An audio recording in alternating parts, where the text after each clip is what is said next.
Reporte 10. Entrevistas y comentarios con los personajes de la política, la economía, la sociedad, la cultura y el deporte que inciden en la vida de quienes habitamos en la península. Reporte 10, conducido por Lilia Arellano, Abelardo Martín y Francisco Rodríguez. Periodistas con 4 décadas de experiencia en prensa, radio y televisión nacionales. Reporte 10. Comenzamos. Muy buenas noches, bienvenidos a otra emisión de Reporte 10. Esta noche, Claudia Rodríguez. Claudia, buenas noches. Muy buenas noches. Alberto Pérez Blas. Francisco, buenas noches. Buenas noches. Y su servidor vamos a tener el gusto de platicar con Alain Pinzón. Él es un activista, un defensor de los derechos humanos que viene a platicar con nosotros sobre un problema muy delicado. Le preguntábamos hace un rato si de vida o muerte y nos dice que sí, que efectivamente este es un problema de vida o muerte. La ausencia de una política que atienda a los pacientes que sufren VIH, SIDA, y la carencia también de los antirretrovirales que son necesarios para mantener controlada a esta enfermedad. Alain, buenas noches, bienvenido. Muy buenas noches, muchas gracias por la invitación, Francisco. Platícanos un poco, ¿cómo está esta situación? La ausencia de una política pública de la actual administración para atender este gravísimo problema que afecta a muchos miles, quizá millones de mexicanos. Claro, es un problema bastante grave, enorme para las personas que vivimos con VIH en la actualidad, ya que el Estado no garantiza, por supuesto, los derechos humanos de las personas que vivimos con VIH, sino que también es omiso en muchas ocasiones al respecto de la prevención, de la atención y de garantizar, por supuesto, un servicio integral de salud. ¿Es un problema ya local nada más de la Ciudad de México o abarca ya todo el país? No, definitivamente es un problema de todo el país. En este momento hay estados en los cuales ya hay un desabasto de antirretrovirales. Tenemos el caso de Chihuahua, tenemos el caso de Michoacán, el Estado de México incluso. También está Colima, Campeche, Tlaxcala. Hay un desabasto a nivel nacional, lo cual a la larga va a crear muchísimos problemas. Si se deja de consumir este tipo de medicamentos, los antirretrovirales, ¿qué sucede en un paciente que sufre VIH? Cuando un paciente o un usuario de los servicios de algún Capacit está indetectable o está en este continuum del tratamiento antirretroviral, debe de seguir, es decir, es un tratamiento que vamos a tomar toda la vida, mientras estemos vivos y vivas tenemos que tomar medicamento. En el momento en el que se interrumpa el tratamiento, el virus puede crear resistencias, y a la larga, por supuesto, ya no se va a poder utilizar el mismo esquema de tratamiento, sino que se va a tener que cambiar a otro esquema y eso va a ser mucho más costoso para el Estado, por supuesto, pero también va a crear problemas de salud en las personas que vivimos con VIH. No podemos dejar de tomar ni siquiera un mes, 2 meses, 3 meses el medicamento solamente por que el Estado se le ha hecho muy fácil cambiar la licitación o las fechas o el calendario de licitación de medicamentos. Alain, yo tengo conocimiento que más o menos desde hace 2 años, precisamente el presupuesto a las clínicas de atención a este padecimiento, al VIH, pues empezaron a reducir su presupuesto al grado que incluso, bueno, pues quienes hacen el manejo médico, pues empezaron también a no tener incluso instrumental que les diera seguridad a ellos mismos y por supuesto los antirretrovirales. Obviamente, por lo que tú nos dices, el cambio de gobierno se agrava aún más la situación. Si ya era grave, bueno, pues esto se maximiza. Y yo te quisiera preguntar cuál es la percepción que tienen ustedes de restringir el presupuesto, si es una cuestión moral de los gobiernos, el no voltear a ver que el VIH pues es una situación de urgencia, ya decíamos, de vida o muerte, pero ¿cómo es que los gobiernos de México, de nuestro país, dan, por ejemplo, una atención sustantiva a lo que se refiere, por ejemplo, a la obesidad infantil y lo que tiene que ver, por ejemplo, con la enfermedad, digamos, más emblemática que deriva de la obesidad, que es la diabetes, y que después también puede derivar en un asunto de vida o muerte? ¿Por qué no hacerlo en esta situación del VIH cuando en realidad es un asunto extendido en cantidad para nosotros los mexicanos? Claro, yo creo que la respuesta es que existe una discriminación, un estigma institucional. En las estructuras del Estado se nos sigue viendo como personas enfermas por gusto, por nuestras orientaciones, por nuestras prácticas sexuales, y de ahí derivan muchísimos estigmas, estereotipos y la discriminación que se ha convertido en una discriminación institucional. Sin duda no somos vistos como ciudadanos que tienen los mismos derechos que todas las personas que vivimos en este país. Sin duda también el problema del presupuesto no solamente nos afecta a nosotros, sino también a las personas, al personal médico que está a cargo de las clínicas, que está dando las citas, que está atendiéndonos de alguna manera, porque se tienen los datos de que en los últimos años han estado renunciando muchísimos especialistas de la salud, especialistas en VIH, debido a los recortes, debido a que no hay salarios dignos, debido a que no hay el Estado no garantiza un salario digno, un trabajo seguro, no existe una basificación, siempre hay una intromisión de los sindicatos rapaces que no se conforman con lo que tienen que tener los sindicatos, que es proteger los derechos de sus agremiados, sino que siempre quieren más y más y más, y ese es el problema de base. Pero sin duda el punto que tocas, por supuesto que nos ha hecho reflexionar desde hace mucho tiempo, porque las personas que vivimos con VIH no somos vistas como personas, como ciudadanos normales, tradicionales, que tienen los mismos derechos.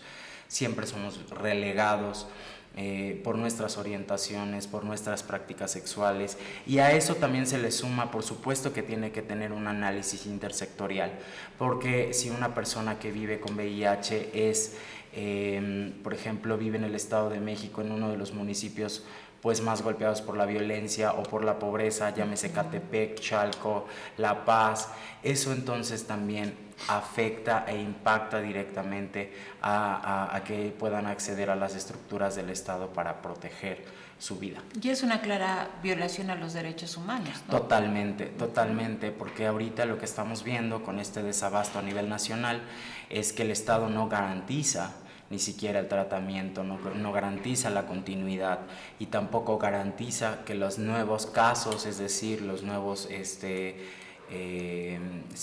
casos que se estén detectando tengan acceso a un servicio de salud integral. Es más, tal vez ni siquiera exista la oportunidad de detección, ¿no? Justamente, y a eso yo creo que también tendríamos que sacar el tema de las organizaciones de la sociedad civil, porque las organizaciones de la sociedad civil desde los años 80, que inició este problema de VIH-Sida, las organizaciones de la sociedad civil se han articulado de una manera en conjunto con el Estado para poder hacer campañas de prevención, campañas de detección, la canalización a los servicios de salud del Estado.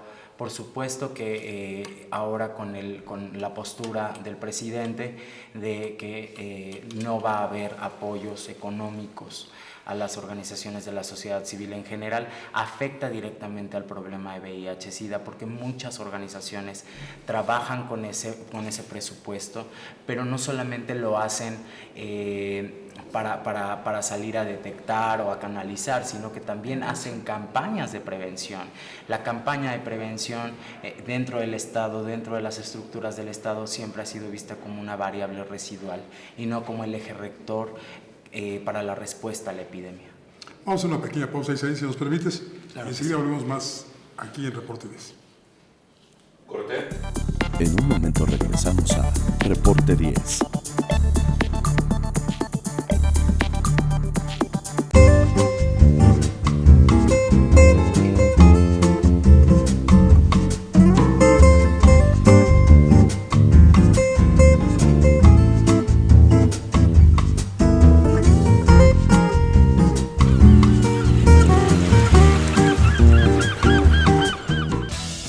Para heredarles un mejor lugar para vivir a las presentes y futuras generaciones de isleños, el gobierno municipal promueve el desarrollo sustentable de Isla Mujeres. De esta manera, por medio del eje rector Isla Mujeres ordenada y responsable con el medio ambiente, se mitiga el impacto a la ecología, mejorando servicios como la recolección de basura y se promueve entre los ciudadanos la cultura del reciclaje. Hoy, gobierno y sociedad suman esfuerzos haciendo futuro por un mejor Isla Mujeres.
Con la finalidad de retomar la plática que estamos teniendo sobre un asunto que me parece a mí que es crucial, yo quisiera retomar también lo que decía Claudia por una razón. A ver, no sé si coincidas conmigo en cuanto a que en los 90 hubo un avance sustancial en el tratamiento, en la identificación, pero sobre todo en entender al VIH-Sida como lo que es una enfermedad.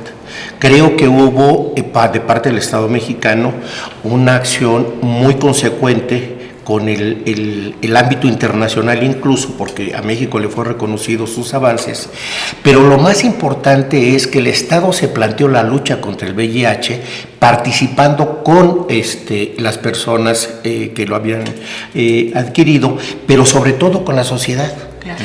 Y yo recuerdo, y lo pongo en la mesa, que una parte muy importante en esta lucha, precisamente por las características de la enfermedad, eran las organizaciones sociales, porque tenían acceso a espacios que el Estado no tenía. Y eso trajo como consecuencia incluso un debate nacional, el que los partidos políticos lo llevaron al Congreso de la Unión. La pregunta en función de si coincidimos en esto es, ¿qué es entonces lo que ha pasado de esos 90 a la fecha para que haya de nueva cuenta tenido un retroceso la atención al VIH? Porque no solamente creo yo que es un problema de recursos, creo que no es solamente un problema de desatención a los protocolos que incluso se generaron con grandes estándares internacionales de calidad, sino creo que de nueva cuenta se está volviendo un problema ideológico. ¿No te parece? Definitivamente un problema ideológico, un problema moral, un problema en donde están incrustados muchísimos prejuicios, un problema también en donde nuevamente la discriminación y el vernos ya no como personas que tienen los mismos derechos sigue siendo patente. Al respecto de la participación de las organizaciones de la sociedad civil, sí quisiera recordar que en los años 90, 2000, cuando se inició, por ejemplo, el trabajo de la Clínica Condesa, fue la sociedad civil organizada, el FREMPAVI, cuando salieron a marchar, salieron a manifestarse en todos los espacios posibles para lograr el acceso gratuito al medicamento. Y es gracias a ese movimiento que nosotros hoy tenemos medicamento gratuito, que tenemos atención en muchos de los espacios de la Secretaría de Salud. Porque si no hubiera sido así, me parece que el Estado no hubiera dado la respuesta que dio. Sin duda se están viviendo tiempos muy difíciles en el tema de VIH. Las personas que vivimos con VIH-Sida tenemos una incertidumbre constante alrededor de qué es lo que va a pasar con nuestra atención. Hacia dónde vamos. Por ejemplo, las personas que estamos afiliadas al Seguro Popular y ahora con su oficial extinción, no hay una claridad en la información. ¿Hacia dónde vamos a ir? ¿Cuál es la atención que vamos a tener? Por ejemplo, el servicio de primer nivel o de tercer nivel, que es, por ejemplo, yo estuve en un hospital de tercer nivel hace 3 años a punto de morir. en coma inducido 2 meses, con alrededor de 7 operaciones. Yo ahí me atiendo, ¿no? En el INER, en el Instituto Nacional de Enfermedades Respiratorias. No hay una claridad hacia dónde vamos a ir las personas que estamos en estos servicios del Seguro Popular o mediante la afiliación del Seguro Popular. Es claro que la estructura del IMSS o del ISSSTE no nos va a aguantar, porque somos miles de personas que estamos afiliados al Seguro Popular y que recibimos medicamento, que recibimos atención, que nos hacemos estudios de laboratorio, que recibimos terapias. Es decir, ¿hacia dónde vamos a ir? No hay puntos tampoco de claridad que vengan del Estado al decir ustedes van a hacer este proceso, porque además lo tengo que decir, para afiliarse al Seguro Popular pues es también una serie de trámites burocráticos que te hacen perder muchísimo tiempo. Y si tú estás, por ejemplo, asalariado y tienes un trabajo, pues obviamente tienes que pedir permisos, y eso merma, por supuesto, la adherencia al tratamiento, porque lo único que quieres es ya no seguir. ¿Por qué? Porque tienes que estar pidiendo permisos para ir a recoger medicamento, para ir a hacerte análisis, para las citas, porque no solo una cita, es decir, son varias citas a las que tienes que acudir de seguimiento, ir por el medicamento. Y ahora con este problema de que a inicios del mes de noviembre, yo recibía, por ejemplo, mi tratamiento, estoy en estado indetectable, con un seguimiento regular, normal, con mis citas puntuales.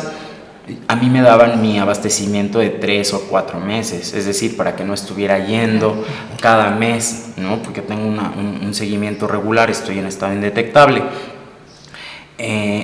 A partir de ese mes, nada más te dan un mes, y entonces tienes que estar regresando al Capacit cada mes a recoger tu medicamento, ¿no? Y eso implica gastos, implica tiempo, implica esfuerzo, pero también implica que tú de alguna manera ya no tengas una adherencia al tratamiento y lo que quieras es renunciar a él.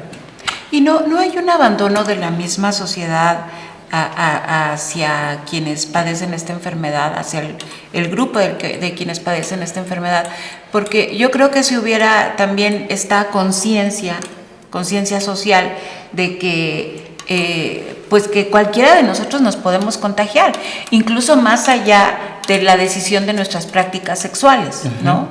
Entonces creo que así como muchas veces la sociedad pues hace una presión en conjunto sobre una cuestión que sabe, que siente, que puede afectarla, creo que también, efectivamente creo que este es un asunto principalmente de discriminación por una cuestión moral malentendida, ¿no? Y creo que si la sociedad, hay aquí como desencuentros de todo lo que está sucediendo, no hay campañas informativas, no hay campañas de prevención, sigue habiendo este estigma hacia ustedes, hacia quienes padecen el VIH, entonces pues parece como un túnel oscuro lo que ustedes ahora tienen como futuro, ¿no? Sí, yo creo que el VIH no es visto como lo que es un problema de salud pública. Así es. Es un problema de salud pública. El VIH-Sida no jerarquiza. El VIH, todas las personas que vivimos en el mundo estamos expuestos a él, a este virus.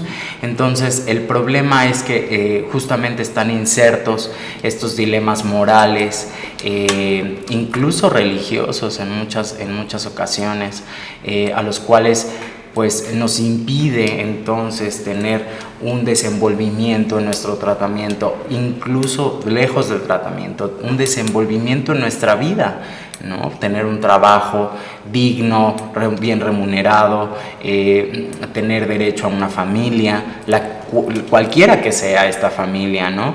Tener derecho a la libertad de ser lo que uno quiera ser, ¿no?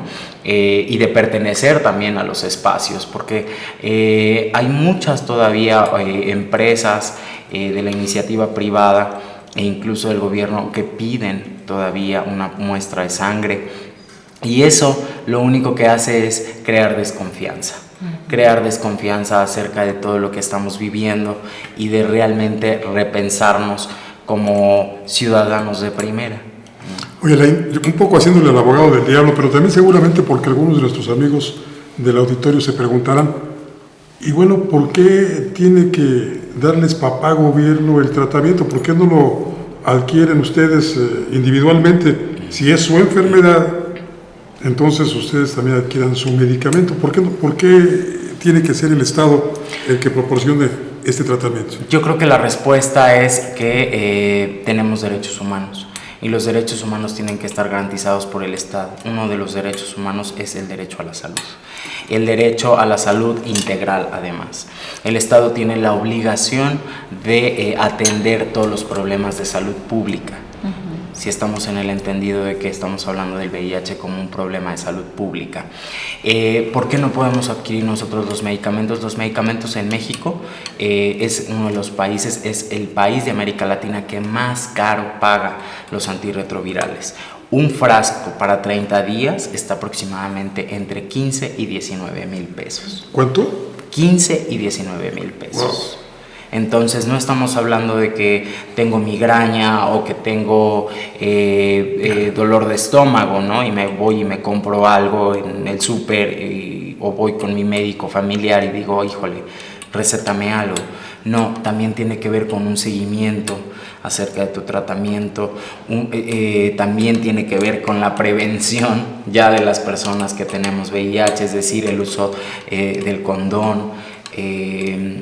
Y no solamente las personas que tenemos prácticas sexuales no tradicionales, sino que también están las mujeres trabajadoras sexuales, los hombres trabajadores sexuales, que también existen, las personas usuarias de drogas inyectables.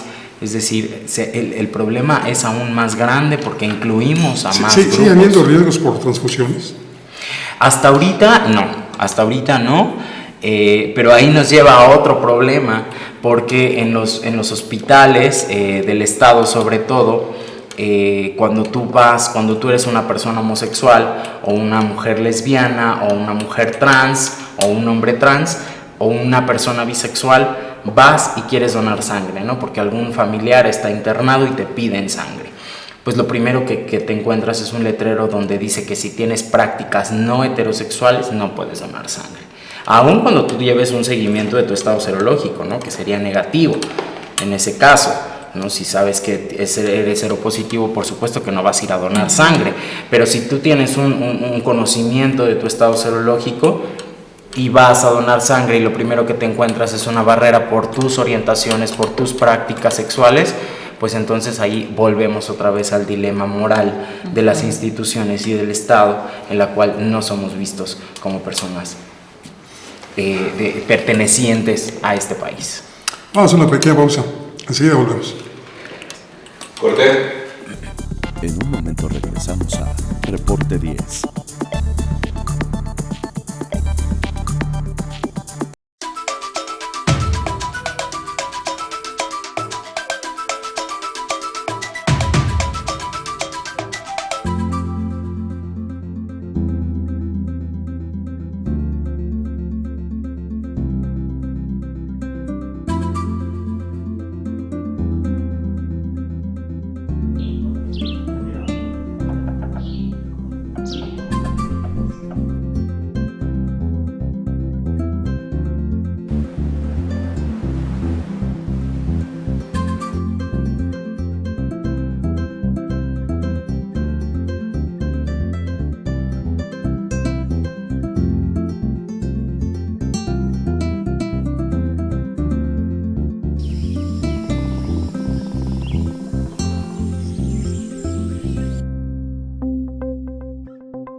Quintana Roo vive.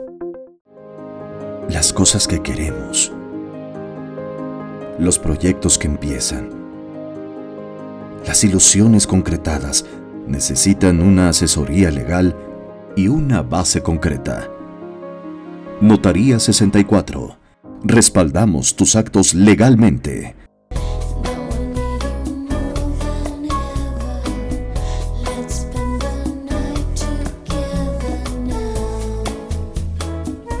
Vivir intensamente tiene un gran significado. En Hospital Americano tenemos más de 20 años en Cancún y con un excelente servicio médico. Área de urgencias, radiología y laboratorio las 24 horas. Visítanos en Retorno Viento 15 Supermanzana 4, teléfono 287-80-22 al 29. En Hospital Americano, cuidamos lo más importante de tu familia.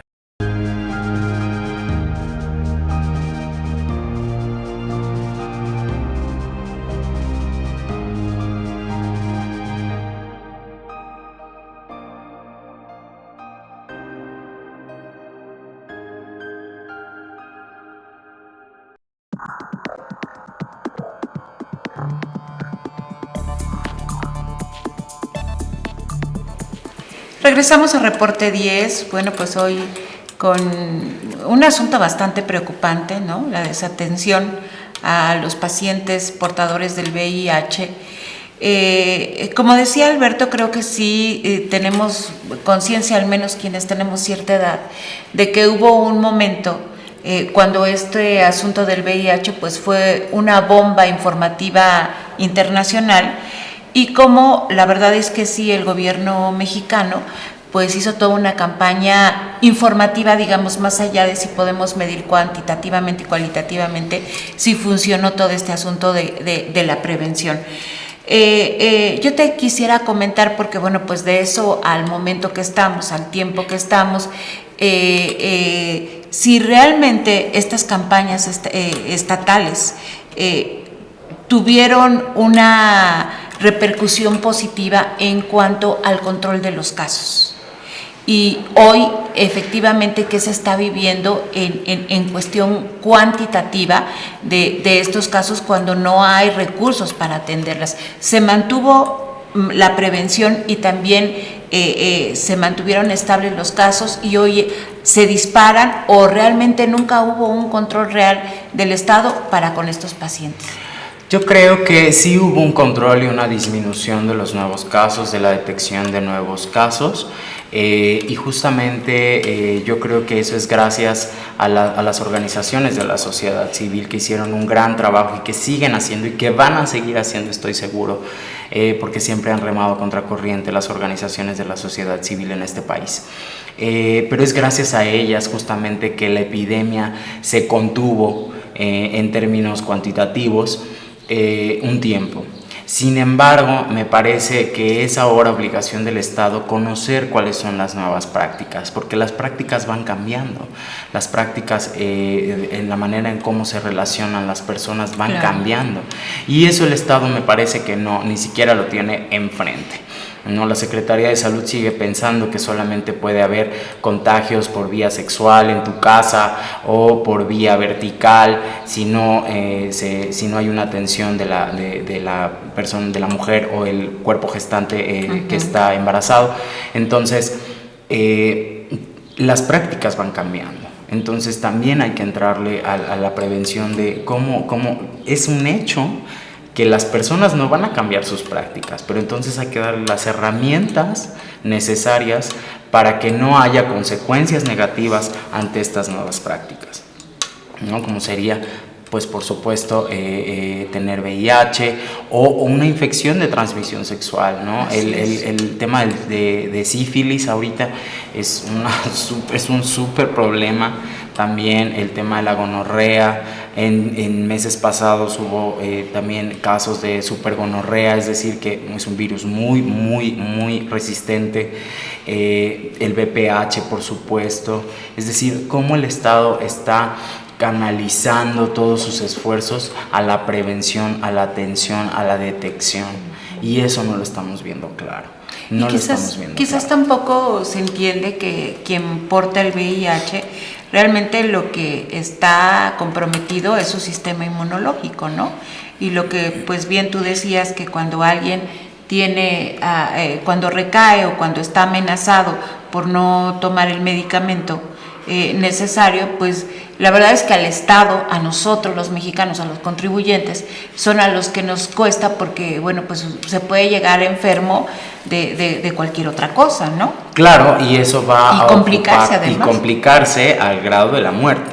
Claro. O sea, estamos hablando de un caso de casos de vida o muerte, Y por supuesto la utilización de recursos materiales y humanos mayor de lo cual se está utilizando con este desabasto, porque el problema radica en que muchas de las personas del Estado, incluso voy a citar a una de las funcionarias que la semana pasada dijo, bueno, pues es que compramos poquitos antirretrovirales, compramos poquito medicamento, pero que lo compren los pacientes y luego vemos cómo lo arreglamos. Es decir, para ellos es muy fácil decir que lo compren las y los pacientes, las y los usuarios, ¿no? Era una discusión que ya estaba rebasada. Totalmente. Absolutamente. Totalmente. En este sentido, yo te quisiera preguntar, si me lo permiten,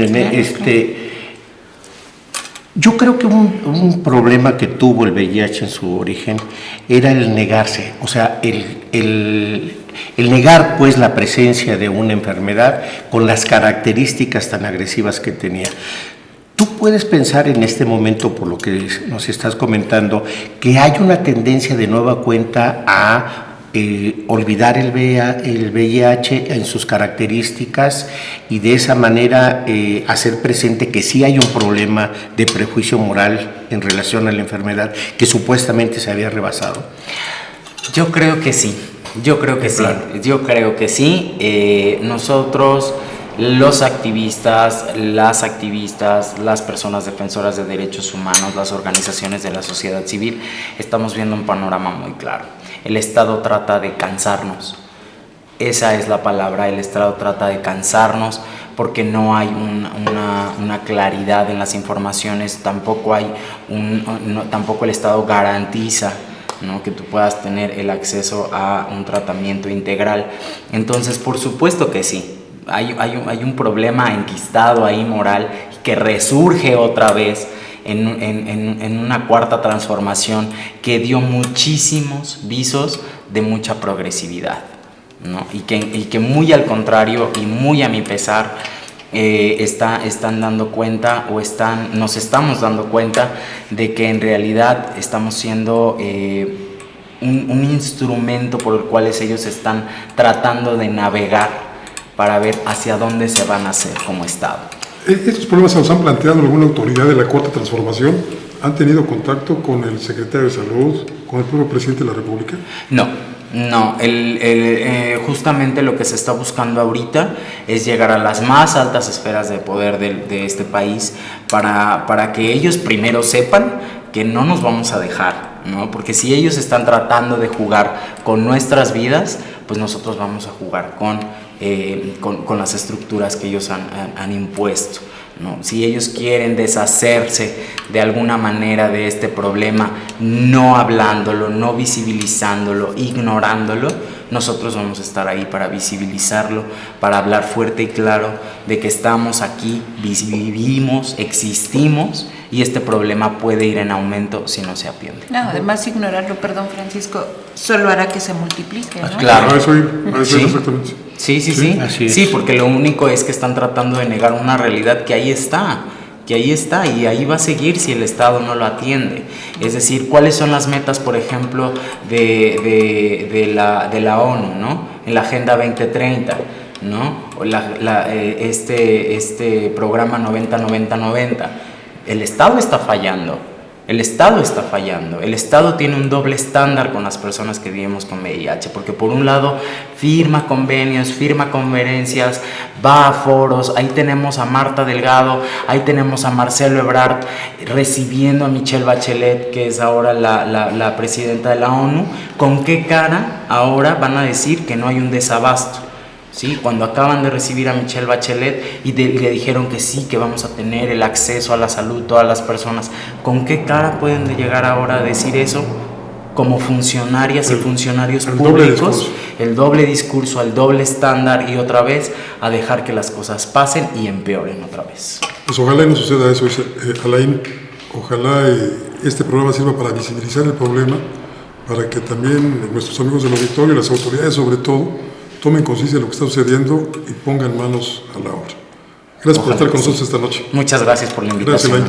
Gracias. Claudia Rodríguez, gracias, buenas noches. Al contrario, buenas noches. Alberto Pérez Blas, buenas noches. Muchas gracias. Y gracias a que nos acompañó. Lo invito para que la próxima semana también esté con nosotros en otro Reporte 10. Soy Francisco Rodríguez y como siempre le deseo Buenas gracias y muchas noches. Ahora tiene usted a la mano más herramientas informativas para que emita su propia opinión. Comuníquese con nosotros, aporte sus comentarios y sugerencias a los correos y redes sociales que aparecen en su pantalla. Mientras, le invitamos a sintonizar Reporte 10 la próxima semana, a la misma hora, por esta señal que siempre va contigo.